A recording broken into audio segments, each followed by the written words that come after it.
Alam mo ba na dito sa Malabon ay may isang karinderya na mag-aanim na dekada nang nagsiserve ng masasarap na ulam? At pag natikman nyo nga ang mga lutong bahay nila dito, siguradong mapapasabi talaga kayo ng sarsa pa lang ay ulam na. At sinisigurado ko sa inyo na mapaparami kayo ng kain ng rice. Dahil dito ay maintain na maintain nga nila ang lasa at quality ng kanilang mga foods. Yan mga kaipips, nandito nga tayo sa kahabaan ng A. Bonifacio Street. Dito lang yan sa may number 10, Barangay Flores, Malabon City. At dinayo nga natin dito yung Aling Maylis Karinderya. Bale, 1966 pa nga lang, nag-umpisa na itong magtinda dito. Kaya samahan nyo ko, tikman natin yung kanilang mga foods dito. At yun na nga, no, nandito nga tayo ngayon sa may Aling Maylis Karinderya. Bale, 1966 pa lang ay nag-start na to. At ang dami nga nila ditong masasarap na foods, no? At nagre-range lang ang mga foods sila dito from 100 to 150. At pagtapos mo naman kumain, huwag kang mag-alala dahil meron din silang pampaimagas dito. Katulad nitong sweet banana at yung kanilang leche flan. So, paano? Tikman na natin itong mga foods sila dito. Titikman na nga natin dito yung kanilang the best dito, no? Dinadayo to at binabalikan dito yung kanilang tapang kabayo. Tikman natin. Lambot.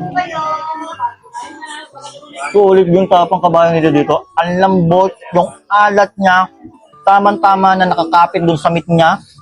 Tapos, meron siyang onting tamis. Hindi pa natin nilagyan ng kanin yan, pero the best na talaga. Meron din siyang onting kurot ng angang, ha. Kurot. Ayun, oh. Ayun, no, titikman natin yung kanilang mga bestseller dito. Ito yung kanilang mechado. Isa rin to sa binabalik-balikan dito. Kita nyo naman, sa sarsa pa lang, nagmamantika na. Ito yung mga pagkain na matagal mapanis, no? Kasi talagang yung ano niya, yung talagang pinagmantika. Ito yung talagang mantika ng karne to, eh.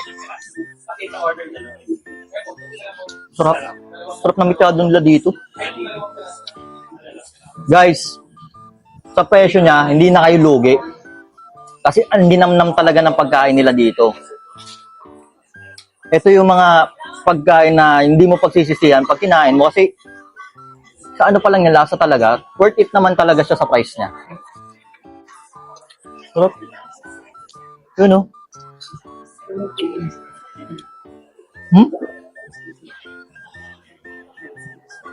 Ang lambot pa ng karne. Panalo. Mga karne nila dito talagang yung hindi ka mahirapang umuya. The best yung lasa.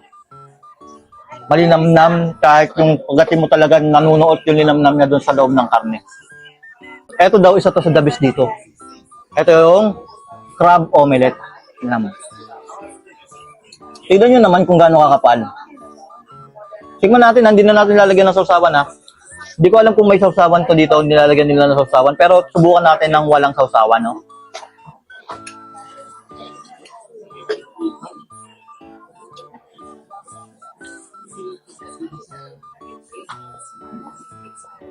Talaga naman. Yung, alam mo yung parang kumain ng itlog na malasado na nandoon pag kinagat mo yung, ano, yung itlog, nakahalo dun sa meat ng crab. Tapos, malalasa mo dun sa kanyang pepper. Andun din. Tapos, meron siyang mga gulay-gulay. Parang meron siyang kamatis. Saan ko tayo yung sibuyas nandito. The best to. Ulit. Ngayon naman, tikman natin yung kanilang sarsyadong meatballs. Ang maganda dito sa kanilang meatballs, no? Hindi to basta-bastang ano lang, yung pork lang, no? Kasi meron tong fish, halo to. Natin kung anong lasa nito. Para siyang curry, no, yung kulay niya. Pero syempre tikman natin yung lasa. Huwag natin usgahan basta doon sa panlabas niya. Kung ano yung magiging lasa. Oh.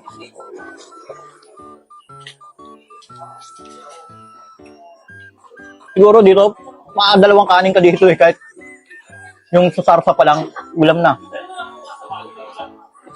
Ito. Ganito yung mga hindi ka talaga lugi sa binayaran mo, eh. Talagang masasatisfy ka talaga na yung binayaran mo talaga, nakain mo talaga ng masarap.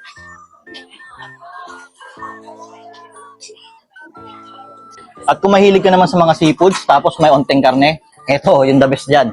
Yung kanilang rellenong pusit. Yan. Tikman natin to, no? Yan, may laman siya sa loob. Kainin natin. Ito yung karinderyang babalik-balikan mo talaga. Ayan, no? Natin yung lasa.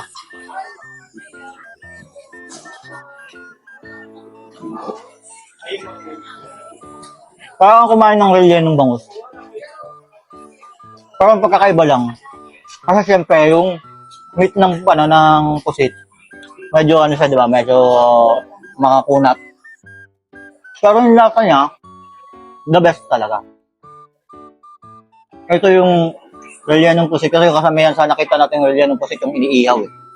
Ito, iba yung ano yung talaga, luto. Solid.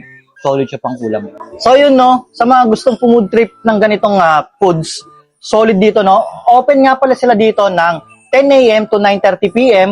Dito lang ulit yan sa may Aling Maylis Karinderya. Pwede nyo rin yung i-waste. Promise, hindi sayang yung pera nyo dito. Sulit yung pagkain na makakain nyo dito.